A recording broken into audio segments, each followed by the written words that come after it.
Bonjour à tous et merci d'être avec nous jusqu'à 14 h. Aujourd'hui, c'est une émission un peu spéciale puisque nous aurons seulement deux invités en début. Jean Thomas, bonjour.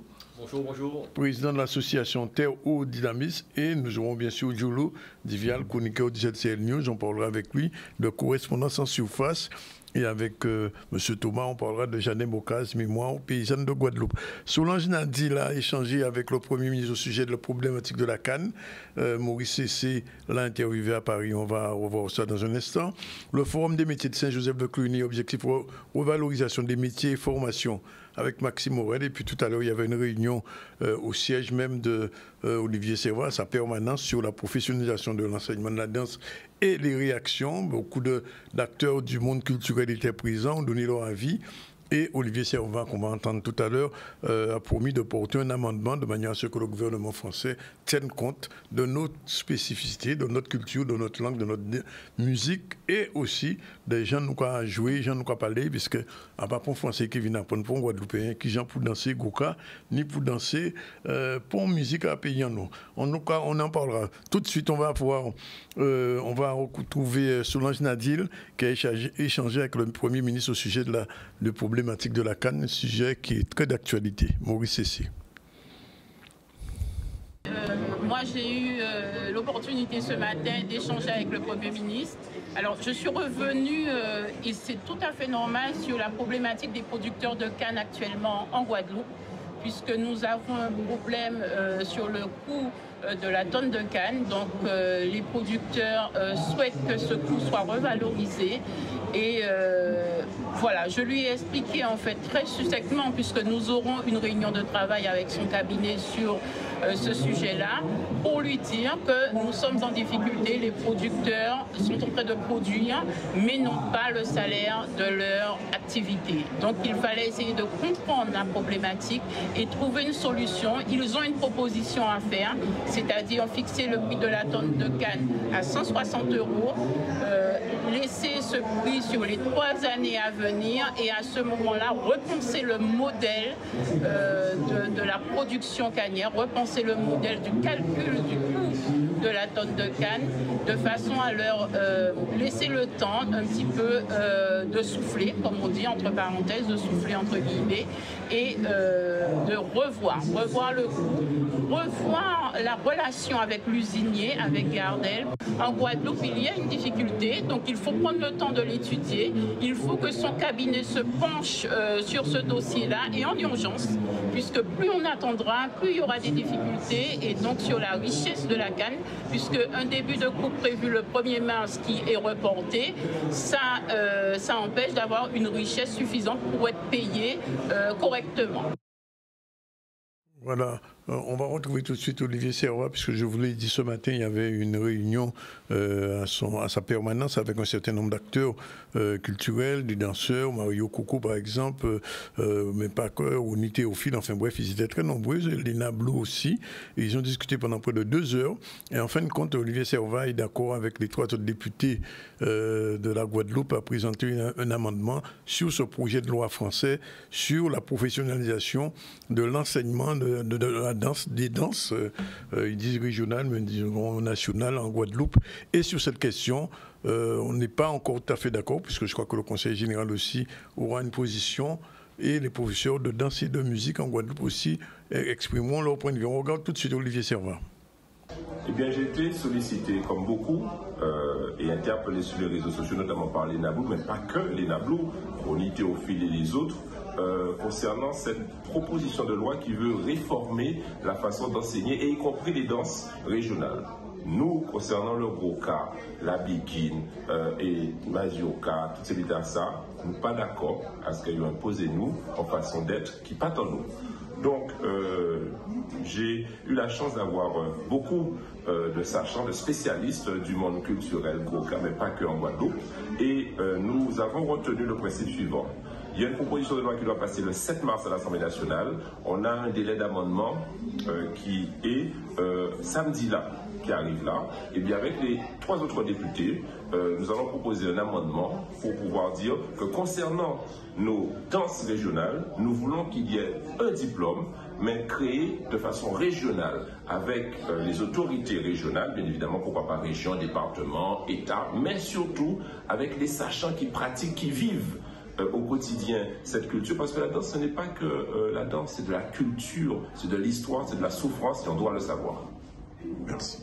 Bien, nous aurons l'occasion de revenir sur cette question. Alors, tout de suite, on va recevoir Jean-Thomas, président de l'association Terre Eau, et un projet Jardin Bocaz et Mémoire paysanne de la Guadeloupe. Alors, qu'est-ce que vous pouvez nous dire là-dessus? Parce que vous avez une manifestation qui se présente.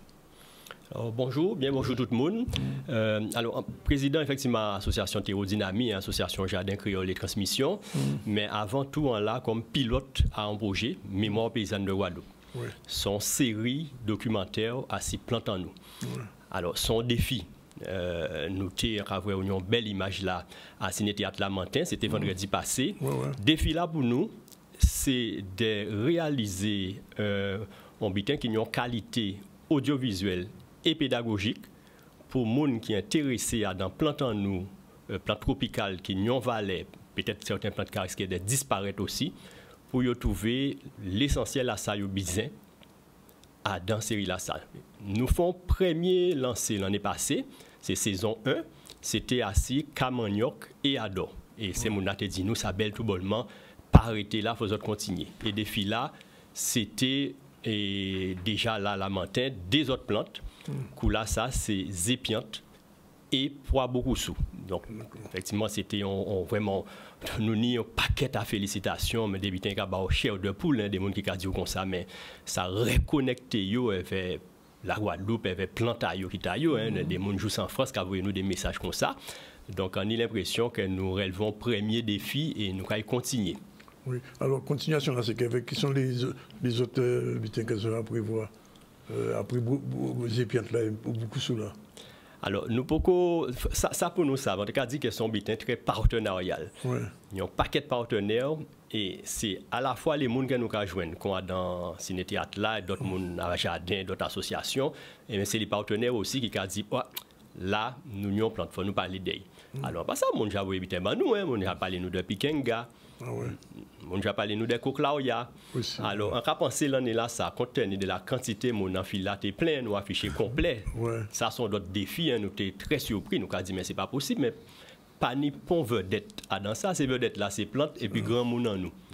Et garder enfilade. Mais c'est comme on Guadeloupe, vous commencez à intéresser les sacs en nous. Alors, non seulement ils sont intéressés, mais nous sommes plus loin que ça. Là, où les gens sorti dehors, eh bien, les gens sorti avec des graines à beaucoup sous et des graines à zépiante pour y planter. Oui, parce que l'objectif à série là, pas faire cinéma, hein, donc ça n'y a sans créole parole là ça. Oui, effectivement. Mais c'est que les gens trouvaient, ils ont intéressé et ils trouvent un gens pour y faire ça feuille. Café zépiante là, ils ont mamie qui a expliqué ça bien, on applaudit ça dans le fil là. Beaucoup sous là, on peut faire manger éveil. On peut faire Soupa Congo, là, c'est l'association des cuisiniers de la Guadeloupe. Entendez-vous parler de Théophile, nous avons un bel bonjour. Et bien, ils ont fait une démonstration, on applaudit ça. Tout pendant le film là, ils n'ont pas attendu fin là. Ils ont commencé à applaudir tout pendant le film là. Alors, ça, son premier. Oui, premier mars, on a notre représentation. Alors, ça n'a pas fini. Ouais. Pourquoi? On partit à tournage là qu'a fait Marie-Galante. Nous avons interviewé des grands mounans, des grands hommes. Là, nous calculons, nous voyons chaque là où fait la somme, ça fait 200 l'année. Il y en a 95 ans, il y en a 97 ans. On va parler de M. Valentin Zodres, que nous connaissons en cadre, peut-être, voilà, connaître ça. Alors, nous sommes là, et puis Moun Marie-Galante, il dit nous, faut ni un lancement qui fait Marie-Galante aussi. Donc, il a fait deux coulonnes là, ça. Il y en a sur les continents, et il y en a à Marie-Galante qui veut dire à l'OMCS. D'abord, à Marie-Galante, on dit que nous, est-ce qu'il a oui? Pas ça, s'il y avait nous, oui. Oui, allô? Oui, bonjour. Bien, bonjour. Où t'en ça, M. Thomas, vous a dit tout à l'heure là? Oui, à la présent, oui.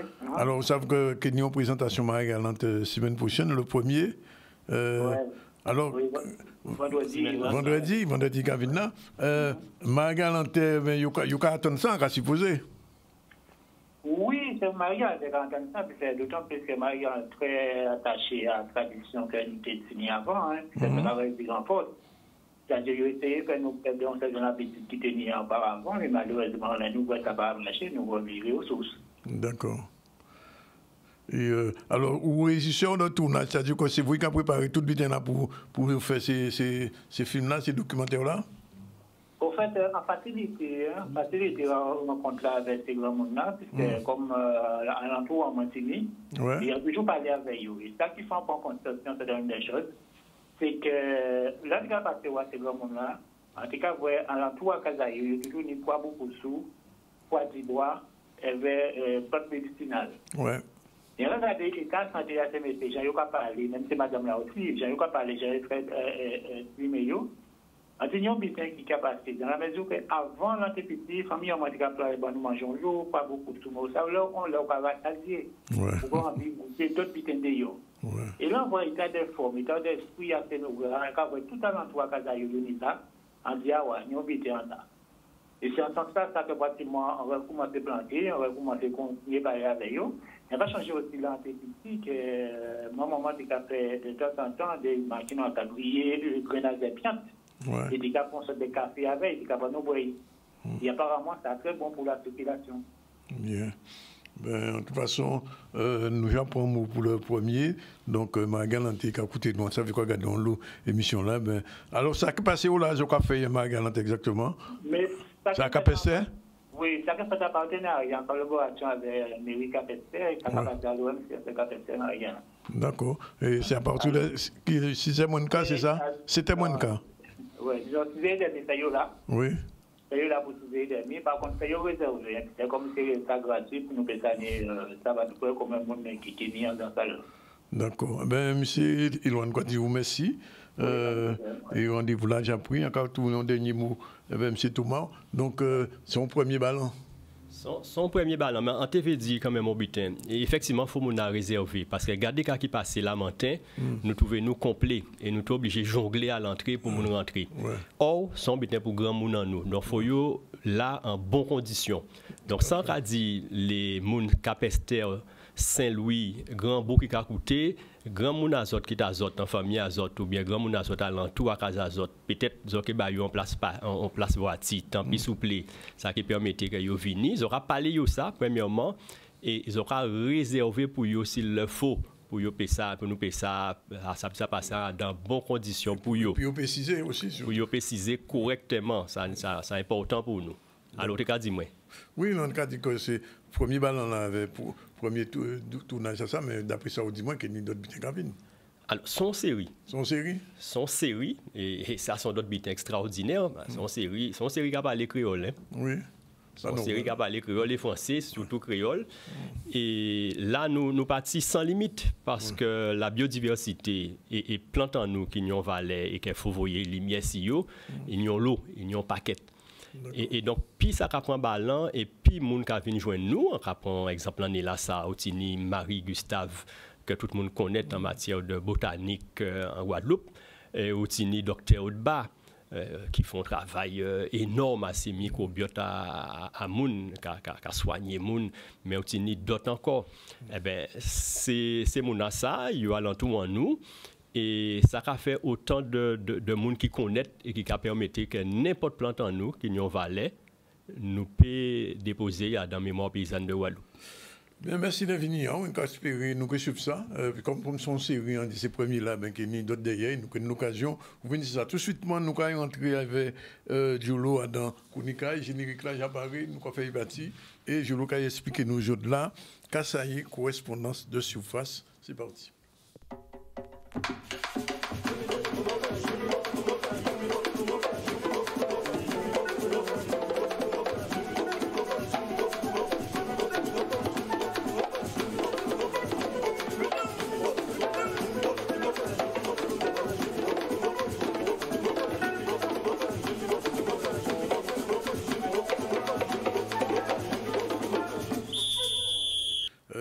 Monsieur 2024, voilà ça.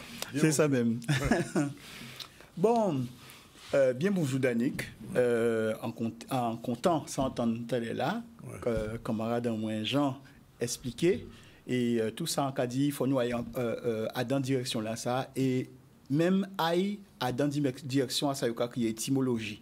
Tous ces mots-là, dit bois, beaucoup sous, zépiante, ça vous voulez dire parce que tout le monde a cherché choukla pour rentrer à dedans. Donc tout ça encore cahier de nous et ça sont bel mouvement qui a roulé et boulot bravo pour lui.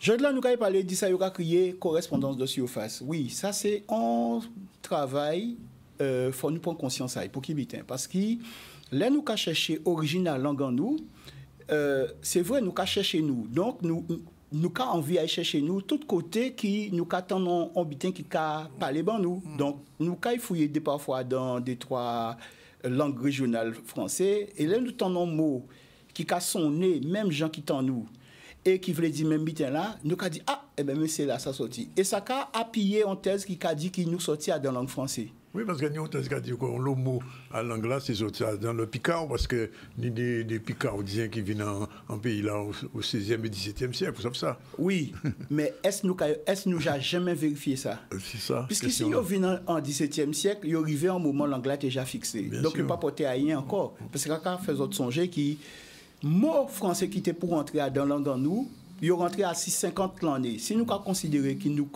commence à évoluer, fait africain arrivé par Creil en Guadeloupe, côté 1643, nous peut dire qu'en 1693, l'anglais a fixé. Et en 1770, nous avons témoignage à Dieu, Foulard à Dieu. Avant d'oublier ça rapidement, quand Dieu dit ça, il y a un film qui sorti, non, c'est African Glory, qui a montré que les premiers mondes qui arrivent aux États-Unis, en Amérique, longtemps avant Christophe Colomb, c'était des Sénégalais. Bon, on a appuyé, c'est ça. Non, on a appuyé, c'est ça. Égyptien à 26e dynastie, t'es aux États-Unis tout le temps. Ouais. Pourquoi? Parce que c'était la première cité industrielle qui était née, c'était en Louisiane, en côté il y a crié de la Poverty Point, et il y a chez oxyde à cuivre là, il y a beaucoup d'oxyde à cuivre. Alors Christophe Colomb n'est pas découvert rien. Donc il y a connaît, mais à pas tout seul, c'est Phénicien là vini, c'est Viking là vini, donc c'est Romain là même vini. Ouais. C'est montré que j'ai nettoyé l'histoire, nous, comme était un gens, oui, voilà. Bref. Alors, correspondance de surface, c'est ça. Et ça a garé nous, puisqu'il n'y a pas passé des mots qui semblent, il veut dire même bitin là, ça veut dire qu'il y a ni en parenté génétique. Il faut faire une analyse derrière ça. Et on a bien vu que nous avons contenté nous dire qu'il y veut dire même bitin. Surface, analyse de surface, ouais. Et donc, c'est ça pour nous changer, analyser en nous, il faut nous aller plus loin. Et c'est la langue égyptienne là qui a aidé nous. Pourquoi? Parce que quand on voit qu'il y écrit avec des symboles, là, on a nommé ces symboles-là, ça permet de vous comprendre quelle logique qui était en tête à ces mots-là, là, ils ont construit, écrit là, ça, et donc, savent qu'il y a des mots qui étaient sonnés même genre. Alors, c'est ça qu'on a proposé les autres découvertes là, en nous rouler. Donc, correspondance de surface, on aura tout de suite dans en définition pour comprendre que ça y est. Une correspondance de surface existe quand deux mots issus de deux langues différentes se ressemblent par la forme et de plus possèdent le même sens. Beaucoup de chercheurs y voient une preuve de parenté génétique. Or, rien n'est plus faux. Il faut se méfier des correspondances de surface parce que deux termes peuvent se ressembler et par la forme et par le sens sans pour autant être génétiquement apparentés, de même que deux termes peuvent différer l'un et l'autre et par la forme et par le sens et être génétiquement apparentés. Et c'est l'habitat raide. C'est pourquoi, ou bien plus analyse, faut vérifier ça au cas dit. À pas tout dire ou tomber à si un mot en langue africaine, Cameroun et tout ça au cas dit. Ah mais ça sorti Cameroun. Non. Parce que de toute façon, langue Cameroun là, ça tient aux ancêtres. Il sortit en autre côté lui-même. Voilà. Par exemple, on peut dire que Guyane il a dit que pour dire avait. Mais que là ça il pas ni rien à voir avec ça sorti dans la langue égyptienne. Parce que que en langue égyptienne, ça veut dire avait. Donc, en vrai, donc, il faut remonter. Donc, mis de toi exemple. Aimer et aimer, sec et sec, bolom, bonhomme, moustache, mouchache, pepa, pepa, bougo, biogo, ça n'a pas rien à voir. Il n'y a pas génétiquement apparenté. Il n'y a pas sorti dans la même source là. Et ça, nous peut démontrer ça scientifiquement. Donc, on voit que si c'est pour nous travailler à ces langues-là, il faut nous prendre un mot qui sortit à dans l'origine là avant qu'il ait prêté ces mots-là. On nous fait un petit exemple. La place du cœur. place à quelle là. Donc, nous avons fait une anatomie. Pour ça, nous avons cherché à comprendre où le mot bouquet sorti et qu'est-ce que ça veut dire. Nous avons dictionnaire là pas aider nous parce qu'il y a dit nous arbre de vie, bouquet, bitin comme ça. Il y a dit tini moun ka quoi dans l'estomac à chaque moun ni on bitin yo ka crier bouquet, les ou bien merci bouquet à douette, les malade ou force pas sous forcer bouquet à pencher. Mais on voit qu'il y a mettre ça dans le domaine à croyance. Qu'est-ce qui a fait ça? C'est connaissance nous pas ni assez qui a fait qui nous a dit son croyance. Mais là nous qui vérifier, nous qui peut dire oui, effectivement. Et c'est ça nous qui voit qui c'est en réalité, c'est pas en croyance. Débutant nous peut dire c'est qui dit définition là ça pas qu'à répondre des questions. Pourquoi parti à corps là ça qui a si nom non à ces bouquettes. Et pour qui bitait aussi qui relation bouquette latini avec corps à l'homme. En nous mettez des trois planches à anatomie des voix et comme ça nous qui peut analyser situation là et comprendre. Puisqu'en réalité, c'est toujours ça qui nous cavouait. Mais avant, il faut nous dire que c'est sémantaxe, c'est logique là, la logique interne par laquelle nous lions les idées aux mots. Elle repose sur la façon dont les individus observent leur réalité et la transforment en mots et en phrases. Elle est donc spécifique et ne disparaît jamais.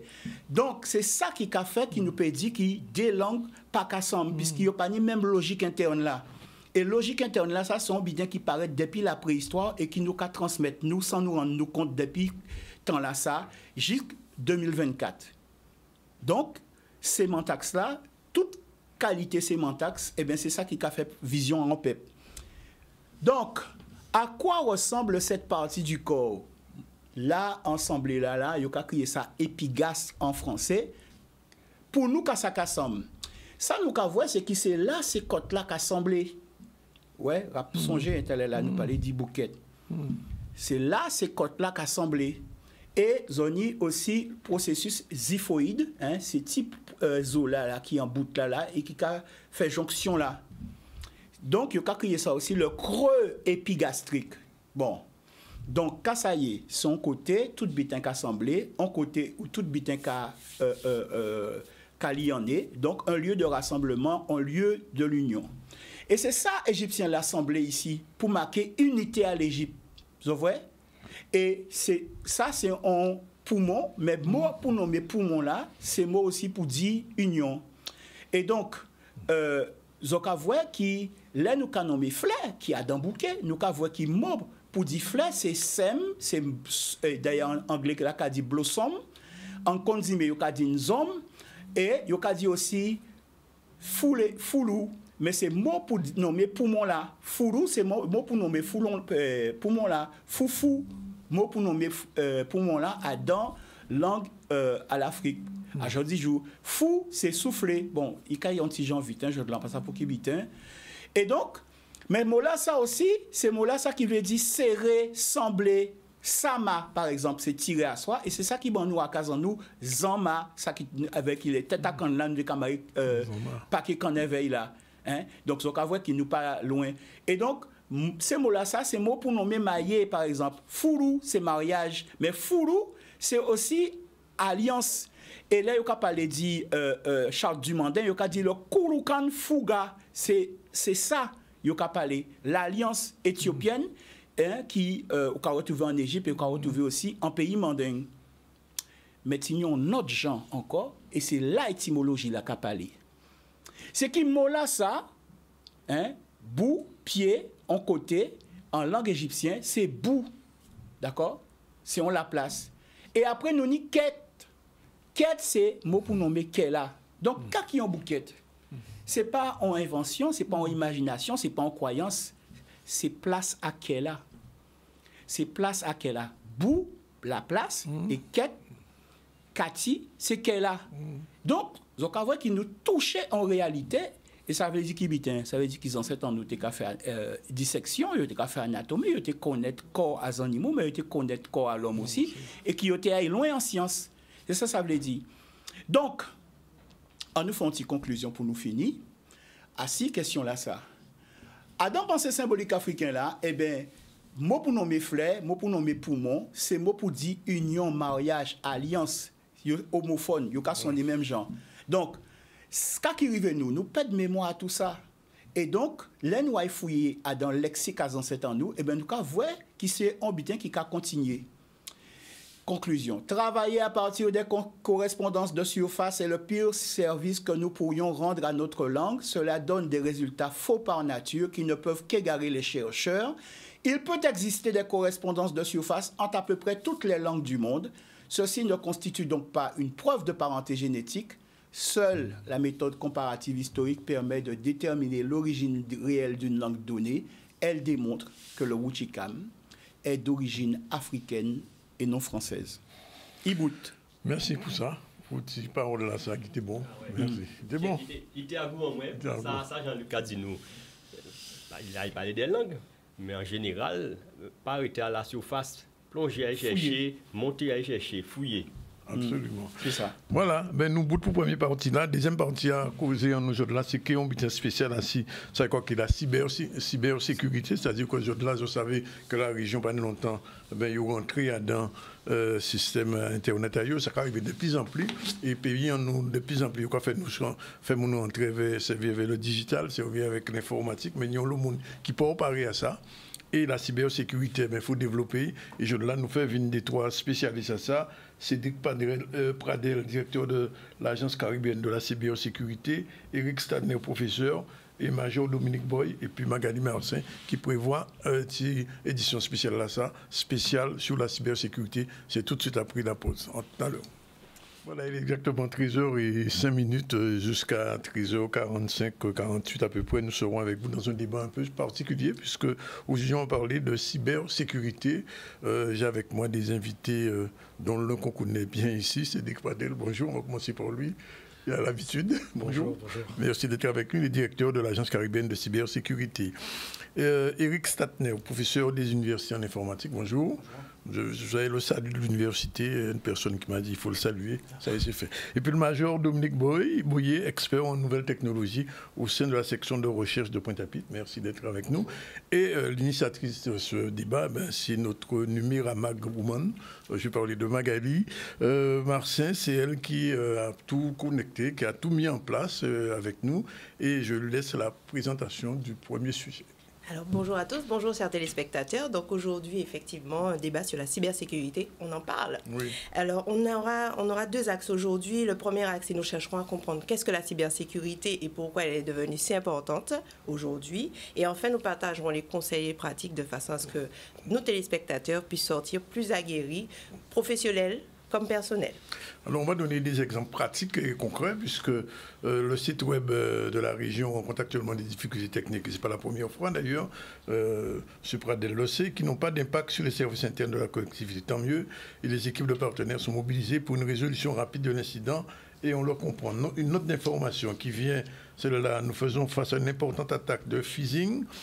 Phishing, c'est ce qu'on appelle phishing, oui, contre notre système de messagerie. C'est la direction des systèmes d'information qui nous le dit. Alors, le message de l'attaque. Votre boîte mail Zimbra est pleine et comme ex-éditeur admin info, Marie-Christine, etc., vous invite à cliquer sur un lien pour mettre à jour. Surtout, ne pas cliquer sur le lien. Donc, chaque fois, il y a toujours un phishing, c'est-à-dire on essaie de vous attraper comme ça, de vous hameçonner, c'est bien le terme, pour pouvoir entrer dans votre système. Alors, on va donner la parole d'abord aux représentants de l'agence.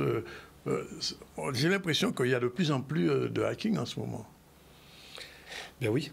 Oui, il y a de plus en plus de hacking, effectivement, tout simplement parce que ça rapporte beaucoup d'argent. Ah bon, ça rapporte finalement ? Oui. En fait, ça rapporte même des milliards. Récemment, les services de police et de gendarmerie, mais au niveau même mondial, il y a la gendarmerie, il y a un certain nombre de services même internationaux, il y a Europol, il y a le FBI, qui ont démantelé un grand réseau de hacking. Il n'y a pas plus tard que, je crois, c'est il y a 2 semaines, je crois, 2 ou 3 semaines. Mais ça représente des centaines de millions de dollars. D'accord. Magali, alors la première partie de ce débat.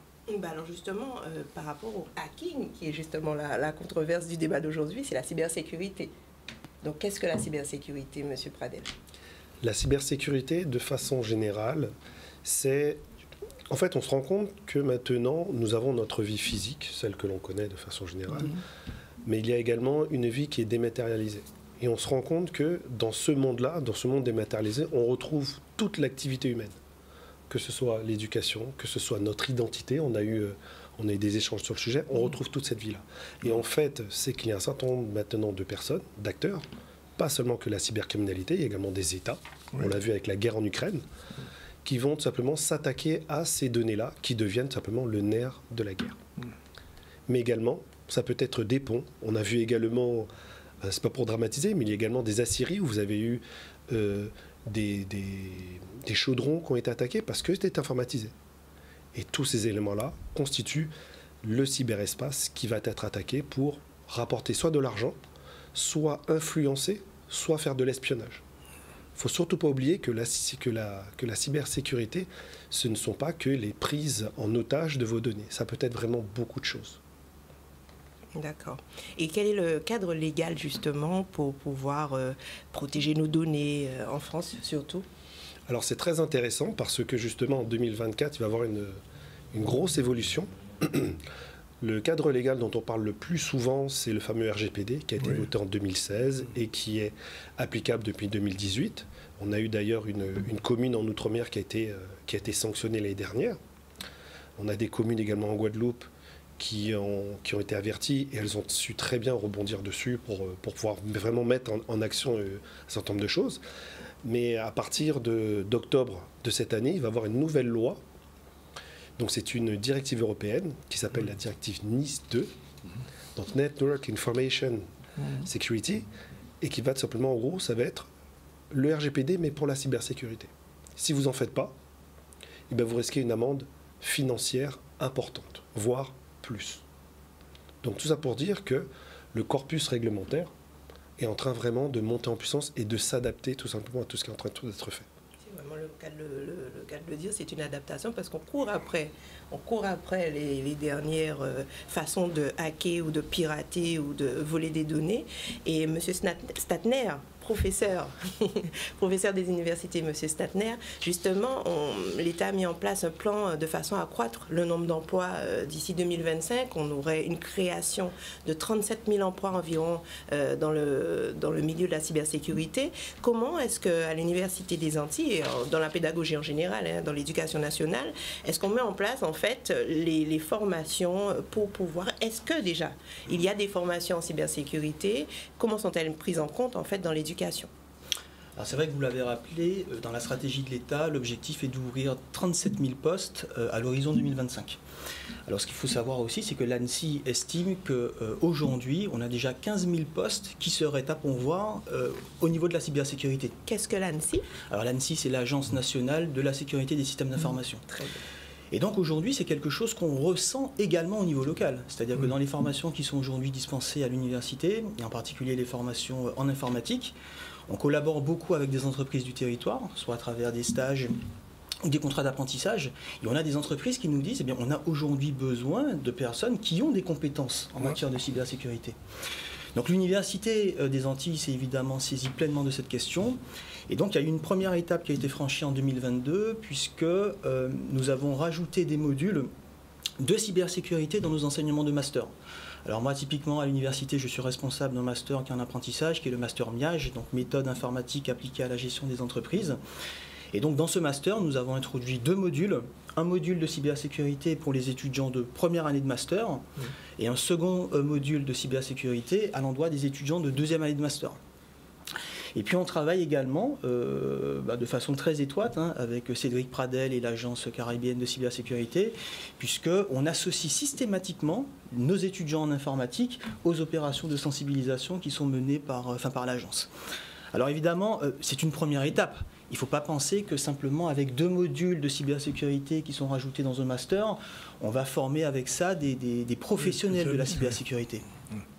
Et donc quand même, l'objectif de l'université, et c'est une volonté très forte du président de l'université, le professeur Michel Geoffroy, l'objectif est de pouvoir former à l'horizon 2030 des étudiants qui seraient pleinement introduits donc dans des parcours de formation qui seront dédiés à la cybersécurité. Alors 2030, ça peut paraître peut-être un peu loin comme ça, mais il faut bien comprendre qu'à l'université... 6 ans seulement. Oui, alors, oui, mais n'oubliez pas qu'une formation de master, c'est sur 5 ans. C'est-à-dire que pour pouvoir produire nos premiers étudiants en 2030, eh bien, les formations, il faut les ouvrir en 2025. Donc c'est un objectif ambitieux. L'Université des Antilles se donne les moyens et on espère pouvoir être en capacité de produire ces premiers étudiants. Alors, il y aura un diplôme en cybersécurité. C'est l'objectif. Un master, c'est ça? Alors, écoutez, comme c'est un projet qui est en cours, je ne peux peut-être pas trop en parler, mais l'objectif serait sans doute la maquette n'est pas encore faite. Voilà, c'est pas finalisé. Bon, alors, parce que certains vont se dire, mais pourquoi un gendarme aujourd'hui, là, qui est venu arrêter qui? Alors, effectivement, c'est vrai qu'au niveau de la sécurité aujourd'hui, la police et la gendarmerie ont un rôle très actif et de plus en plus. Alors, expliquez-nous un peu comment vous travaillez. Donc moi je suis le major Boyer de la section recherche. Oui. Donc je suis enquêteur en nouvelles technologies. Oui.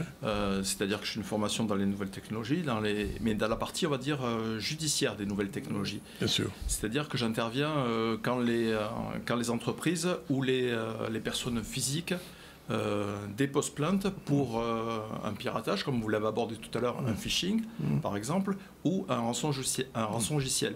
Donc on intervient, nous, à ce niveau-là. Donc on apporte notre compétence aux unités de terrain qui prennent la plainte, et on est à même de faire des recherches sur les origines des infractions et de faire remonter au niveau central gendarmerie. Oui. Parce que, alors, on est hiérarchiquement parlant, on est positionné, on a un commandement cyber au niveau parisien. Après, au niveau de chaque, on a ce qu'on appelle le C3N qui est en région parisienne, où on a les experts plus, je dirais, de la cyber en gendarmerie. Et après, au niveau de chaque département, donc dans la Guadeloupe, on a les enquêteurs en nouvelles technologies. Alors je dis les enquêteurs en nouvelles technologies, c'est au niveau de la Guadeloupe, les enquêteurs en nouvelles technologies, c'est moins. Il n'y en a qu'un seul.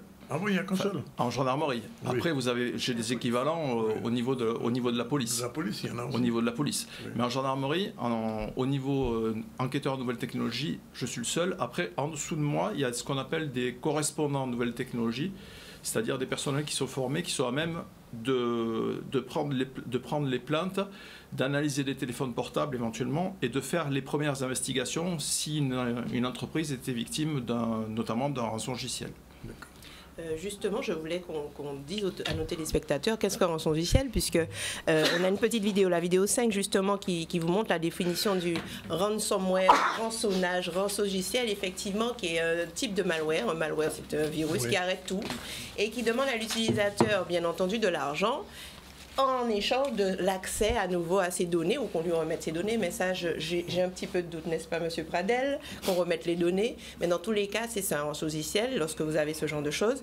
Et il est important de se dire que ce n'est pas forcément de votre faute, si ça vous arrive, téléspectateurs, et que vous avez la possibilité de porter plainte, puisque je pense que le major va peut-être confirmer. J'ai l'impression, en fait, qu'on a, c'est que les personnes se disent, bon, ben, c'est, comme on dit, ça arrivait moins, vulgairement en créole, et donc, qu'ils se disent, ben, je ne peux rien faire. Or, il y a des possibilités, il y a des assurances, il y a ce genre de choses vers quoi on peut se tourner aussi. Oui, il y a des assurances qui permettent de remettre en place éventuellement notre système d'exploitation. Mais en fait, comme vous dites, les gens ne viennent pas déposer plainte ou disent ben, ça m'est arrivé, mais tant pis, parce qu'il y a la majeure partie des personnes, notamment les grosses entreprises, c'est une question de quand dira-t-on. Oui. L'entreprise. Pas de la publicité là-dessus. Ça fait une mauvaise pub pour l'entreprise. Bon, le particulier, lui, quelque part, il s'en moque un peu. Il s'est dit bon, je me suis fait avoir. Mais l'entreprise, elle, alors certaines fois, ne dépose pas plainte. Ou si elle dépose plainte, c'est le candidaton. Mais sinon, comme vous disiez, il y a effectivement des assurances et il y a des organismes derrière qui sont à même de vous aider à rétablir votre système d'exploitation. D'accord, mais justement, en parlant d'organismes, Monsieur Pradel, l'Agence caribéenne de la cybersécurité, elle a été créée en novembre 2022, mais justement, elle intervient dans quel cadre aujourd'hui en Guadeloupe et dans la Caraïbe, puisque je vois caribéenne, donc on n'est pas cantonné à la Guadeloupe uniquement. Vous allez me confirmer ou pas? Non, c'est exactement ça. L'objectif, en fait, de l'Agence caribéenne pour la cybersécurité, il est même beaucoup plus large que ça. Puisque ce que l'on nous a demandé dans notre cahier des charges, En fait, il faut déjà savoir que c'est un projet qui date déjà de 2020. C'est-à-dire c'est pendant le Covid qu'on a commencé à travailler là-dessus, parce qu'on se rend compte qu'il y avait un manque. Et ce qui nous a été demandé, c'est de couvrir, de proposer en tout cas les services de Saint-Pierre-et-Miquelon jusqu'à la Guyane. Je parle uniquement des territoires français d'Amérique. Depuis octobre dernier, le congrès qui a eu lieu à Saint-Barthélemy, il y a d'autres territoires de la Caraïbe qui sont intéressés par les services que l'on est en train de développer. Donc ça, c'est un point important. Maintenant, qu'est-ce que c'est ? C'est très simple. C'est en fait une agence qui a l'objectif de faire monter en maturité le territoire, de porter également nos réalités au niveau national, parce qu'il faut bien comprendre que lorsqu'il y avait un certain nombre de lois, de décisions qui étaient prises, j'aime pas parler de spécificité, mais nos réalités, ce ne sont pas des spécificités, mais c'est des réalités. Le simple fait, un exemple tout bête que tout le monde comprendra, lorsqu'on est à Paris La Défense, personne ne va se poser la question, est-ce que j'ai de la fibre optique pour me connecter à Internet ? En revanche, en Guadeloupe, la question de la fibre et des câbles sous-marins, on n'a pas 50 câbles sous-marins. S'ils sont coupés, comme c'est arrivé en Guyane, il n'y a pas si longtemps, en Martinique ou à Saint-Barthélemy, ou à La Réunion l'année dernière, et bien, comme on dit, vous avez un grand moment de solitude. Et en dehors du moment de solitude, c'est du perte de chiffre d'affaires potentiellement pour des entreprises. Donc tout simplement, ce qui s'est posé, c'est qu'un certain nombre de... Ce qui nous a été demandé, simplement qu'on puisse se mettre ensemble pour réfléchir et pour prendre en compte ces problématiques-là. Quand on dit ensemble, c'est des territoires français de la Caraïbe. Donc dans un premier temps, ça a été ce qu'on a eu vraiment en moteur, c'est la région Guadeloupe. On a également la collectivité territoriale de Guyane, la collectivité d'outre-mer de Saint-Martin et la collectivité d'outre-mer de Saint-Barthélemy, d'ailleurs qui assure la présidence en ce moment.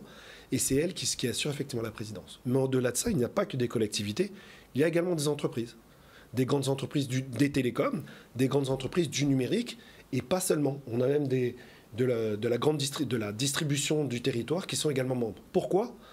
Parce que nous avons également en mission, et ça c'est important, de créer les pompiers, le centre de secours cyber. Le SAMU du cyber. Exactement.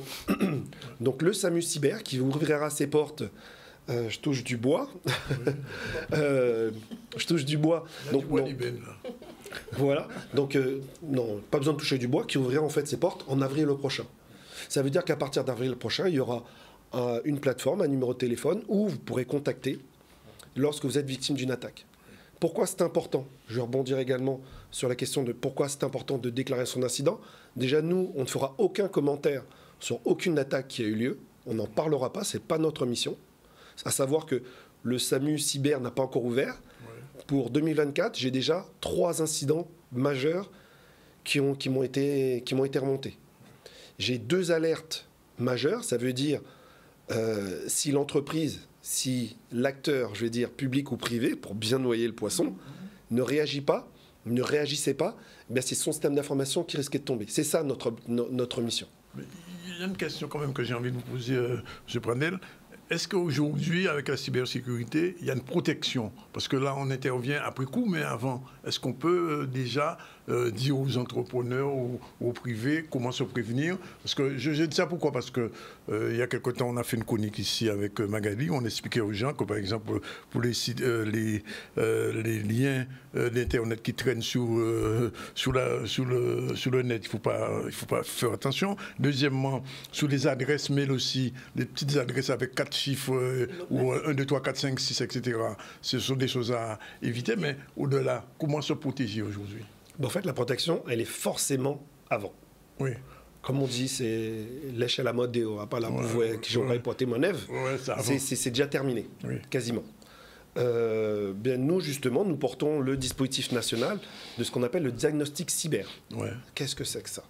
Ben, ça veut dire, et là je prononce un mot en général que les gens aiment beaucoup, c'est que c'est gratuit.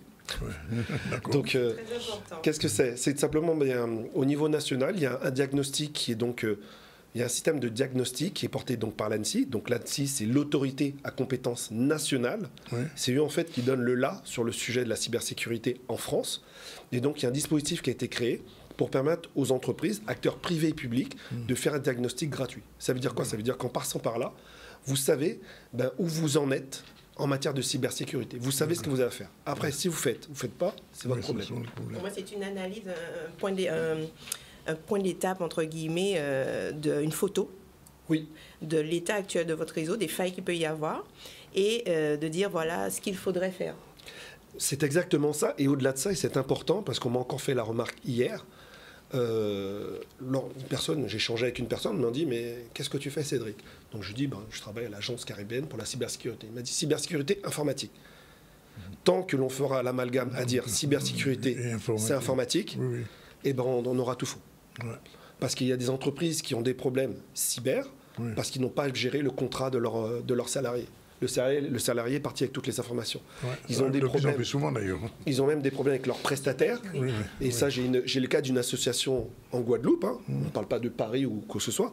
En Guadeloupe, qui a des problèmes tout simplement parce que son prestataire informatique, le contrat a été mal ficelé. Il s'est barré avec le truc. Ah ben non, mais il a fait quasiment presque, moi j'appelle ça de l'extorsion. Ben, si vous ne me payez pas ça, moi je pars et c'est terminé. Je bloque tout. Ouais. Voilà. Et justement, j'entends effectivement la mission de l'Agence caribéenne de cybersécurité. Ce qui serait important de savoir, c'est est-ce que vous arrivez à travailler ensemble, puisque selon moi, quand on parle d'avant, c'est la formation. Quand on parle de pendant, c'est la gendarmerie et aussi l'Agence nationale de la cybersécurité caribéenne. Pardon, j'ai fait un lapsus. Je me suis dit, j'avais une promotion. J'avais une promotion. C'est un lapsus révélateur. Lorsqu'on parle effectivement de l'Agence caribéenne de cybersécurité, est-ce que vous travaillez en commun? C'est la question que je me pose. Est-ce que effectivement vous êtes en lien? J'ai entendu tout à l'heure M. Statner dire effectivement qu'il était en lien, mais s'il pouvait développer... Oui, ce sont des projets qu'on a déjà, c'est-à-dire que l'agence s'est créée en 2022, donc en 2022 on a eu des collaborations donc avec l'agence caribéenne. En particulier, nous, ce qu'on fait dans nos formations, parce qu'il faut bien comprendre que la cybersécurité, c'est l'affaire de tous. Alors Cédric disait très justement que ce n'est pas que l'affaire des informaticiens.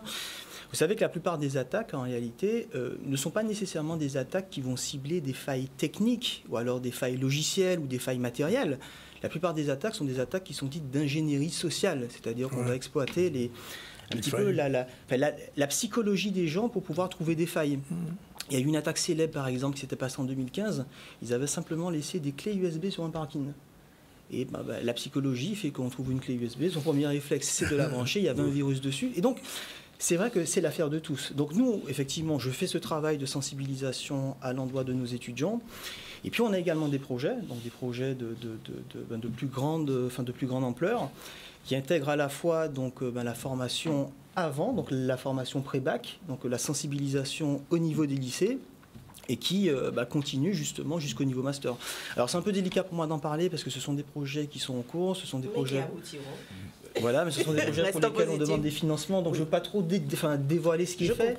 Mais ce qui est sûr en tout cas, c'est que ce lien étroit, il est mené avec l'agence. On travaille également avec la gendarmerie, avec des entreprises du territoire, avec cet objectif d'ouvrir quand même dans un horizon de temps assez court des formations qui soient cette fois dédiées à la cybersécurité et qui n'intègrent pas, comme disait Cédric, que la dimension informatique, parce que vous comprenez que ça va évidemment bien au-delà. Mathieu Boyer, j'ai envie de vous poser la question pour les gens qui nous regardent, puisque vous disiez tout à l'heure qu'il n'y avait pas suffisamment de plaintes. Qu'est-ce que vous avez envie de dire, entre guillemets, aux Guadeloupéens qui vous regardent là aujourd'hui, par rapport à peut-être son portable qui a été piraté ou l'ordinateur de son fils, etc. J'ai bien envie de lui dire de venir déposer plainte. Pour éventuellement qu'on arrive à retrouver la personne qui a fait ça, sachant que les 3/4 du temps, on se retrouve, si on parle de phishing, on va se retrouver dans un pays africain. Oui, oui. Quand on parle de rançon logiciel, on se retrouve dans un pays plus côté Europe de l'Est. Oui, tout à fait. Donc, mais il ne faut pas hésiter à déposer plainte. Mais même avant de déposer plainte, une mesure toute bête que doivent prendre les gens ou les entreprises, mettez à jour vos ordinateurs, mettez à jour vos téléphones portables. N'agissez pas sous le coup d'une impulsion. Si vous recevez un appel, si vous recevez un appel d'une personne qui vous demande de faire un virement, je parle pour une entreprise, les faux virements internationaux, ce qu'on appelle l'escroquerie au président. Ouais. Si vous recevez un appel... Le fameux colis qu'on vous dit de venir récupérer. Voilà, le colis qu'on vous dit de venir récupérer, le virement qu'on vous dit de faire de façon urgente, oui.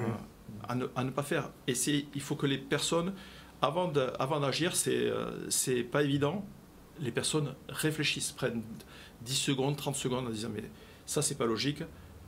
faut pas que je le fasse. Ou alors mettez à jour tous vos systèmes, tous les logiciels. Il vaut peut-être mieux des fois payer 200 ou 300 euros de mise à jour que de se retrouver bloqué avec son système informatique. Tout à fait. On va prendre la première pause et on se retrouve tout à l'heure pour la suite et la fin de... On dit bien que c'est le premier épisode. Oui, parce que je pense qu'il y en aura d'autres. Il y en aura d'autres. Mais non, on ne pourra pas tout voir aujourd'hui, c'est évident. À tout de suite. Voilà, il est 12h, il est 13h34. La cybersécurité, on vous en parle et ça vous parle. Et nous sommes avec des spécialistes. Magali, la spécialiste du ZCL. Monsieur Pradel, spécialiste de la cybersécurité caribéenne. Hein? Oui. Et monsieur Eric Statner, professeur à l'université, et le major Dominique Boyer. Mais avant de reprendre la deuxième et dernière partie, il nous avait pas une dizaine de minutes, on regarde un peu ce que disent les gens dans la rue. Micro-trottoir, c'est parti. Non, je ne suis pas en sécurité. Je pense que tout le monde n'est pas en sécurité parce qu'on reçoit des messages, on vous dit que vous avez un colis à récupérer au tel endroit. Non, pour moi, ce n'est pas normal. Non, je ne pense pas. Trop de marché qu'a fait, trop de marché qu'a fait les courses. Dans le boucan, je vais là, mais je peux mettre. Moi, je peux mettre. Quand je vais payer ça avec porte-tabac, je ne vais pas le faire. Je suis désolée, mais je ne vais pas sur Internet, en fait. Je ne peux pas vous dire. Je n'ai pas d'avis. Pour l'instant, oui. Pour l'instant, je dis que c'est bien protégé. C'est bien protégé, pas encore eu de problème. Ouais. On n'est jamais sûr. Donc, quelque part, il faut faire très attention. Mais franchement, moi, non. Je le reconnais. Non, parce que je m'en sers de moins en moins. Alors, comme ça, je mets ça de côté. C'est comme le téléphone, hein, la même chose. Je gardais que le téléphone, pas de portable autrement. Tout dépend. Il y a tellement de piratage maintenant, donc... Oui, relativement, parce que je suis protégé par un bon antivirus qui est mis à jour régulièrement. Donc pour l'instant, je n'ai pas eu de problème. Et à côté de ça, je suis vigilant concernant les mots de passe et toutes les données personnelles qui permettent d'accéder sur les sites. Effectivement, c'est vrai qu'on ne se sent pas trop en sécurité par rapport à ça. On est toujours dans l'incertitude quand on ouvre un mail ou voilà. Les gens sont obligés d'être sceptiques parce qu'il y a beaucoup d'arnaques en ce moment. Je ne me sens pas vraiment en sécurité parce qu'à chaque fois que je dois faire quelque chose sur l'ordinateur où on me demande de mettre mes données personnelles, eh bien, j'ai un peu de réticence. Je crains. Je dois toujours demander à quelqu'un de mon entourage pour savoir est-ce que c'est sûr, est-ce que je peux. Mais en fait, non, parce que justement, j'ai peur du piratage et qu'on puisse me voler mes données, ma vie personnelle et en faire je ne sais quoi. Donc non, je ne me sens pas rassurée quand je mets mes données sur mon ordinateur. Pourquoi le monde ne peut pas rester simple? Pourquoi le monde ne peut pas rester plus simple, messieurs? Voilà, je vous demande vous tous là, vos réactions face à ce que dit le public. Bien sûr, ce n'est pas un sondage, mais enfin, ça donne quand même une idée. Alors, j'aime beaucoup le monsieur qui dit pourquoi le monde n'est pas resté simple. Voilà. Malheureusement, heureusement qu'il y avait quand même effectivement le téléphone et Internet pendant le Covid, puisque si le monde était resté simple, les gens n'auraient pas pu rester en contact, là, justement. Effectivement, nous passons à la deuxième partie, à savoir les conseils et les pratiques concernant la cybersécurité. Aujourd'hui, monsieur Pradel, d'une façon simple, hein, je tiens à insister là-dessus, sans employer de grands mots, etc. Qu'est-ce que vous conseillerez à nos téléspectateurs, chefs d'entreprise comme particuliers aujourd'hui pour se protéger au maximum? On a entendu au micro-trottoir antivirus, je pense que ce n'est pas suffisant, mais vous allez confirmer. Qu'est-ce que vous conseillez aujourd'hui? C'est relatif. Enfin non, pour être simple et direct, pour aller à l'essentiel, il y a deux types. Entreprise, particulier. Particulier, faut rester alerte à ce qui se passe. Il faut savoir qu'il y a des gros piratages. Tout le monde en a entendu parler maintenant. Les numéros de sécu, 33 millions. Il faut savoir qu'il va y avoir de plus en plus d'attaques. Pour les entreprises, donc par rapport aux particuliers, nous, on va faire des sensibilisations. En Guadeloupe, dans tous les territoires en fait, qui nous concernent, donc en Guadeloupe en tout cas, on va passer avec le cyberbus dans les communes pour pouvoir sensibiliser au sujet. On a fait développer même un jeu, donc quelque chose de très ludique. Et pour les entreprises, eh bien, moi, je leur dirais simplement de nous contacter pour pouvoir bénéficier du diagnostic gratuit cyber. Ça leur permettra de savoir où ils en sont. Alors, ils vous contactent comment et où? Par mail, déjà, tout simplement. Oui. Contact @accYB.org.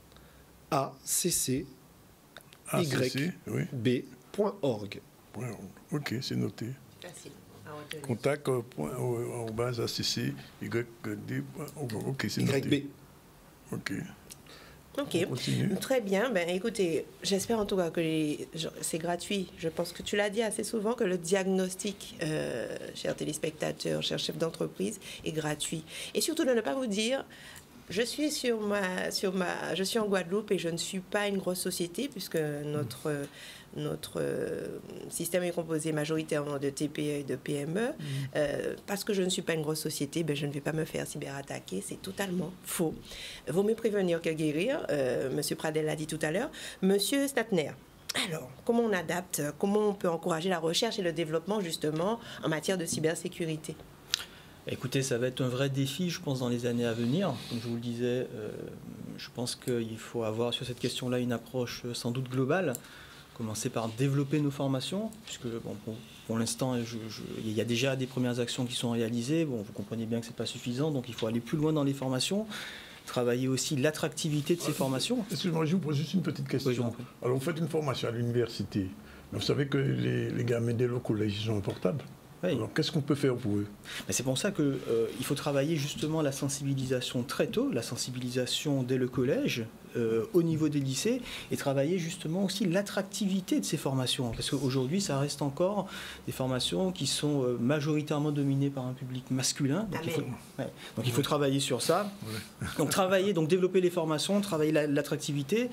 Sans doute aller beaucoup plus loin aussi dans le soutien à la recherche. Et sur ces questions-là, pour l'instant, effectivement, il faut des programmes de recherche. Il va falloir sans doute aussi renforcer les équipes de chercheurs sur ces notions de cybersécurité.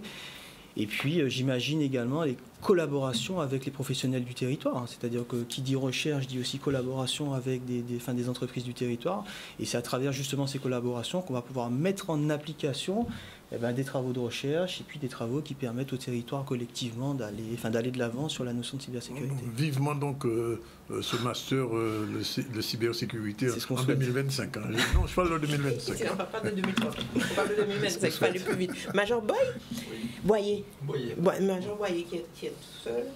Je pense qu'on va renforcer vos équipes de toute façon avec les formations en plus qui vont arriver. Aujourd'hui, quels sont les nouveaux défis?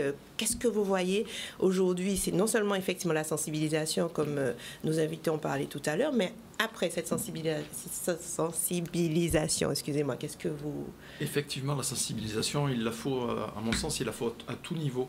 Il faut partir de l'école primaire, je dirais l'école primaire, le collège, lycée, et les seniors, parce qu'on a de plus en plus de seniors qui sont équipés de téléphones portables et d'informatique, et les entreprises.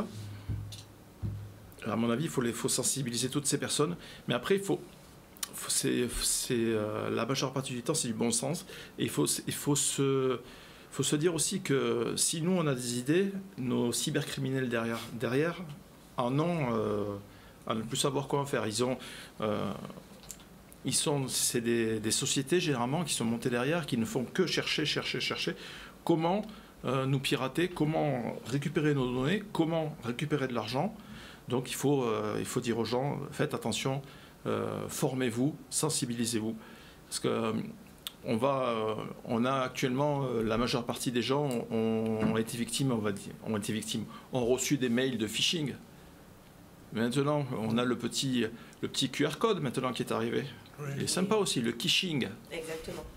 On met un faux QR code sur un QR code qui existe. Vous créez un QR code qui est un vrai QR code avec une fausse adresse et qui permet aux pirates de récupérer vos données. Et le QR code, il est collé sur ce que vous voulez, sur une brique de lait. Dans un bureau de tabac, déjà dans un bureau de tabac où le responsable pense que c'est son QR code. C'est son QR code et c'est pas son QR code. Et en fait, c'est quelqu'un qui est passé, qui a collé rapidement un QR code sur son QR code. Et ça donne effectivement... On ne va pas s'attarder là-dessus, mais je voulais quand même revenir avec M. Statner sur ce qu'il a dit tout à l'heure par rapport à l'intelligence artificielle. Ça veut dire qu'on rentre dans une autre dimension. On rentre dans une autre dimension parce que ça va devenir aujourd'hui une vraie problématique. C'est-à-dire qu'avec l'intelligence artificielle, les attaques vont devenir beaucoup plus précises et beaucoup plus fines. On sera capable d'analyser énormément de données sur l'utilisateur et de les exploiter justement au moment de ces attaques. Et c'est ça qui devient troublant. C'est-à-dire qu'à un moment donné, on a un utilisateur qui reçoit un mail avec des informations qui semblent tellement véridiques, parce qu'on le connaît finement, que finalement, on va se retrouver aujourd'hui avec des attaques qui vont être de plus en plus précises. Donc ça devient une vraie problématique. Très bien. Une dernière petite question pour vous. Il a dit ça en début, que le phishing, enfin le piratage, ça rapporte de l'argent. Alors, les gens entendent ça, mais je dis oui, mais quand on a piraté le CHU ou la région, qu'est-ce que ça peut rapporter à un pirate, en gros? Ben, ça se revend très très cher. Oui, voilà, c'est ça. Il y a des personnes dont le métier, c'est de créer le virus. D'autres personnes, c'est de mettre le virus dans une entreprise. D'autres personnes, de revendre les données. Il y a en fait des statistiques qui ont déjà été faites, où on retrouve tout simplement que le passeport, par exemple, ou la carte d'identité d'un citoyen européen, ça se vend $160. Un compte Facebook, $45. Là, je ne parle pas de chiffres que j'invente. Si vous voulez l'acheter sur Internet, c'est le prix que ça se vend. Une carte bancaire Visa, je crois que c'est une quinzaine de dollars. Et en fonction du type de carte, donc là, on est vraiment dans du concret. L'identité d'une personne, ça se vend jusqu'à une centaine de dollars en fonction de la précision. Est-ce que vous pouvez préciser où est-ce que ça se vend? Sur le dark, ce que l'on appelle en fait le fameux dark web. Le dark web. On doit en parler, Magali. On doit en parler, oui, tout à fait. Donc le dark web, c'est quelque chose qui a été créé, enfin le principal dark web, puisqu'il en existe plusieurs, il a été créé à l'origine pour protéger les journalistes à travers le monde qui sont en dissidence. Bon, pas que, mais c'est l'élément essentiel. Et bien maintenant, en fait, les pirates se sont engouffrés dans cette brèche-là, parce que dès lors que l'on rentre dans ce dark web, disons qu'on est un peu plus anonyme. Et c'est sur ce marché-là où vous pouvez tout acheter. Mais quand je dis tout acheter, pas que du numérique, même du physique. Il y a même du trafic de drogue, hein. Il y a du trafic d'armes. Vous retrouvez tout sur ce marché. Justement, je voulais poser l'avant-dernière question au Major. Vous voyez, on a parlé du piratage, etc., mais il y a aussi des formes de délinquance aussi sur le web. Sur le web, oui. Sur toutes les infractions qu'on peut connaître dans la vie courante, existent, ont leur pendant sur Internet et sont des fois facilitées par Internet. Vous avez une infraction qui est... Vous avez la pédopornographie. Voilà, Internet, ça explose. Vous avez toutes les escroqueries. Toutes les escroqueries sont facilitées par Internet, notamment les escroqueries que peuvent être victimes les particuliers quand ils veulent acheter une voiture, par exemple, sur le Bon Coin, entre autres, ce type d'escroquerie. Les escroqueries à l'amour, ça aussi, l'escroquerie à l'amour, on en voit quand même pas mal des petites personnes qui croient communiquer avec quelqu'un, mais qui n'est pas la bonne personne et qui envoie de l'argent pour faire venir la personne. Ça s'appelle du catfish. Voilà. Et sinon, pour revenir à ce que dit M. Pradel, pas la cybersécurité, mais le résultat de la cyber, ça rapporte plus aux cybercriminels que le trafic de drogue. Carrément. Moins de risques. Il y a moins de risques et ça rapporte plus. J'ai plus les chiffres en tête, je les ai eus, mais ça rapporte beaucoup plus que le trafic de drogue. Et juste une question, combien de plaintes ont été déposées, par exemple, l'année dernière au niveau de la Guadeloupe, justement, concernant des attaques? J'ai pas réellement réussi à obtenir de chiffres.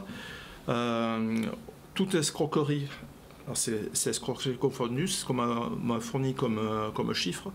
On a 1152 plaintes gendarmerie l'année dernière. Escroquerie, hein. Donc il peut y avoir... voilà. Et depuis janvier, on est à 101 plaintes. On a l'impression que ça va s'accélérer, on dirait. Voilà. Monsieur Pradel. Ce qui est très important effectivement sur ce point-là, c'est qu'il y a donc le panorama de la menace, ça veut dire donc de l'ANSSI. Ils ont fait paraître en fait leur panorama de la menace 2023. En gros, c'est un état des lieux, dit autrement. Et ce qui est intéressant, c'est que dès lors que l'on parle de cyberattaque, tout le monde va parler du fameux ransomware. Celui qui vient prendre en otage vos données. Sauf que ce qui arrive en tête, c'est l'espionnage. La plus grosse menace, c'est l'espionnage. On parle par exemple des Jeux Olympiques. Il faut savoir que les Jeux Olympiques, on ne peut même pas appeler ça un pic d'attaque, c'est largement plus. Il faut s'attendre à vraiment une inflation énorme en fait des attaques. Et celui qui s'est fait voler son sac avant-hier, il y a quelqu'un qui s'est fait voler son sac avec toutes les données de sécurité des Jeux Olympiques. C'est un hasard. Il n'y a jamais de hasard. Il y a une chose qui est très intéressante là-dessus, c'est les personnes dans les entreprises, souvent, qui se font voler leur ordinateur, voler le sac, c'est souvent des directeurs. Bizarre. les vols à l'arraché d'ordinateurs dans les cafés. Je parlais plus de Paris puisqu'on est beaucoup moins. Les aéroports aussi. Hein. Les aéroports, n'en parlons pas. D'ailleurs, il faut savoir que lors de la prochaine manifestation qu'on va faire en mai prochain, on fera une démonstration justement d'un piratage que l'on peut faire très simplement. On a déjà fait une première démonstration aux abîmes. Ça avait bien marqué un peu tout le monde. On va faire cette démonstration en live ce qui peut se passer dans un aéroport. C'est très simple. Oui. En branchant son câble USB avec le Wi-Fi. Et le Wi-Fi aussi. Le Wi-Fi ouvert. Donc voilà, tout ça pour dire que ce qui est important au-delà de tout ça, c'est ce que le major Boyer a rappelé, c'est qu'il faut rester en fait, avoir du bon sens. Moi, par exemple, je ne vais pas diffuser la photo de mes enfants sur Internet. Je ne mets pas la photo de mes enfants sur la porte, sur ma voiture. Donc pourquoi j'irais la diffuser sur les réseaux sociaux? Donc à un moment, il faut avoir du bon sens, tout simplement. Lorsque je suis sur... Pour moi, nous avons, et c'est également une alerte que je lance également, c'est sur l'utilisation que nous avons de WhatsApp sur nos territoires. Il faut savoir que lorsque vous êtes sur un groupe WhatsApp, tout le monde a accès à votre numéro de téléphone. Voilà. Donc il ne faut pas s'étonner ensuite que ça parte n'importe comment. Ouais.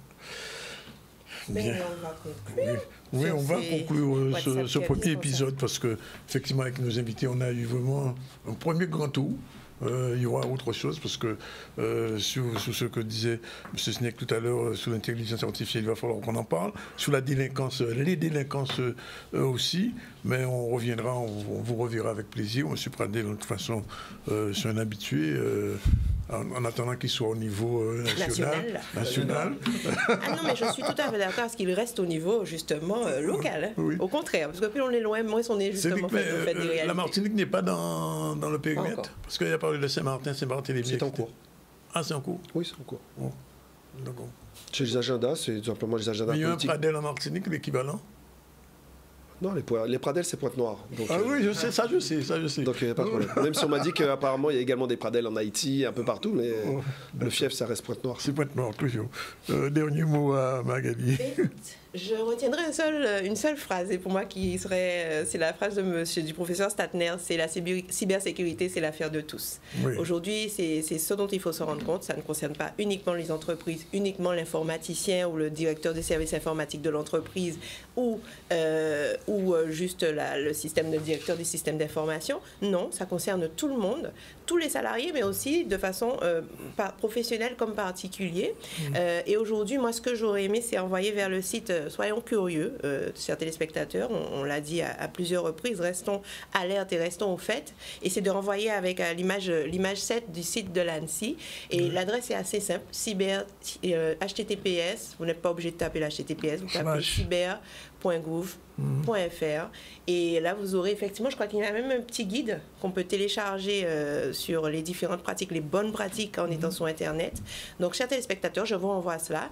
Merci en tout cas au Major Boyer, à Monsieur professeur Statner et au président de l'agence caribéenne, directeur.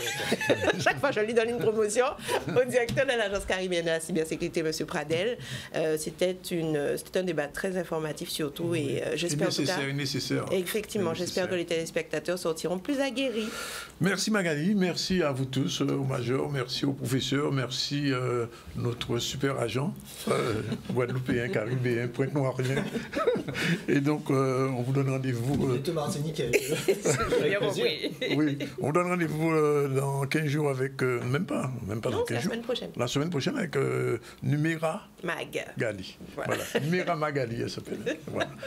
La star de l'Internet en Guadeloupe. Voilà, c'est fini pour aujourd'hui. Je rappelle que depuis le début, on a reçu Jean Thomas, président de l'association Terre et Eau, pour une série de films sur ce qui se passe en Guadeloupe au niveau de l'agriculture. Et ça a été très important. Il y a eu un film qui s'est passé, qui a été diffusé la semaine dernière au Lamentin. Et le deuxième épisode, c'est une série, va être diffusée prochainement. Je crois que c'est le 1er mars, effectivement. Voilà, Mémoire paysanne de Guadeloupe. Ça va être diffusé à l'OMCS de Cap-Esther-Marie-Galante. Et ça parle beaucoup des plantes de la Guadeloupe qu'on redécouvre. Par exemple, je suis sûr que Magali ne sait pas ce qu'on appelle pois boukoussou. Non. Non, ni Pradel non plus. J'en cherche. Oui, mais pas beaucoup sous, c'est un point très... non, Eric non plus, non plus. Bon, voilà. Moi aussi, je l'ai appris. C'est un point qui a été très utilisé dans le passé en Guadeloupe et qui, en plus, qui a des vertus médicinales et qu'on essaie de remettre... alors, il y a un autre fruit. Enfin, je vais passer. Bon, Jolo Divial était aussi là. On a fait, comme d'habitude, sa chronique. Et puis, l'actualité, c'était cet échange entre Mme Solange Nadil avec le Premier ministre au sujet de la problématique de la canne, puisque vous savez, en ce moment, c'est le salon de l'agriculture qui est oui, très, très, très chaud en ce moment en France, le Forum des métiers de Saint-Joseph de Cluny, et puis aussi, on a fait parler Olivier Servat. Pourquoi? Parce que vous savez qu'il y a une volonté du gouvernement de professionnaliser l'enseignement de la danse et des musiques, etc. Et ce matin, il y avait une grosse réunion chez M. Servat, que Magali connaît bien, n'est-ce pas? Et il paraît, enfin, M. Servat est en train de préparer un amendement pour essayer de voir dans quelle mesure cette professionnalisation des danses musiques guadeloupéennes reste guadeloupéenne, parce que, comme on l'a dit ce matin, on ne voit pas comment un professeur de danse français pour venir enseigner du goka en Guadeloupe. Ça, ce sont les choses... enfin bon, voilà. Dernière chose, si vous voulez gagner une invitation pour le film de Bob Marley, j'ai encore 2 invitations. Vous faites le numéro de Canal, vous connaissez. Aujourd'hui, il n'y a pas de questions. Volontairement, je laisse les 2 premiers qui appellent... c'est quoi le canal 1600, c'est bien ça? Oui, vous le dites. Alors, le proverbe du jour, on n'a qu'à oublier ça. En pas pésier pour manger tête, j'ai l'habitude de dire ce que je pense, n'est-ce pas Magali? Et le focus du jour, c'était sur quelqu'un qui est mort le 28 février, qui est né le 28 février 1938, il s'appelait Carloman Bassett, il est né à Trois-Rivières, il est mort en août 2021 à l'âge de 81 ans. Il fut enseignant, poète, auteur, agriculteur et surtout un passionné d'histoire amérindienne. En 1964, il s'engage lors de l'implantation du gong en Guadeloupe. En fin 62, Carloman crée le cercle France Fanon. En mai 67, il vivra les événements tragiques de mars à Basser et de mai à Pointe-à-Pitre avec ses camarades Gayadine, Gama et Courbin. Suite aux difficultés rencontrées par l'organisation, il se consacre différemment au militantisme et choisit de s'investir dans la terre et la culture. Il s'engage dans la recherche des origines du peuple Kalinago. Il est aussi l'auteur d'un ouvrage biographique sur Sonny Rupert. Il a été président du Cercle historique et archéologique pour la protection du patrimoine. Il mena plusieurs fouilles basées sur les recherches et rassembla de nombreuses pièces qui sont exposées au Centre de ressources en archéologie inauguré en mai 2008 au Collège de Trois-Rivières. Carloman Bassett était de Trois-Rivierien et c'est vrai que la capitale des recherches amérindiennes jusqu'ici en Guadeloupe et même pour la Caraïbe se trouve encore à Trois-Rivières où j'habite. Voilà, c'est fini pour aujourd'hui. Il est 13h56. On s'arrête aujourd'hui. On se retrouve demain à 12h30 pour une nouvelle session du ZCL. Si vous voulez gagner 2 tickets pour le film de Bob Marley, faites le numéro. Ça y est, c'est fait? Oui. Oui.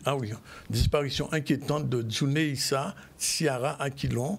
C'est une enfant qui a disparu depuis 3 jours. Et donc, si vous avez vous l'apercevez, 05 90 68 90 90. Elle a disparu avec sa tati, Djouneh Issa Ciara Aquilon, tout jeune enfant. Et c'est une disparition inquiétante de personnes mineures. C'est encore du travail pour la gendarmerie, j'imagine. Voilà, c'est fini pour aujourd'hui. Merci, messieurs et madame. Merci à vous.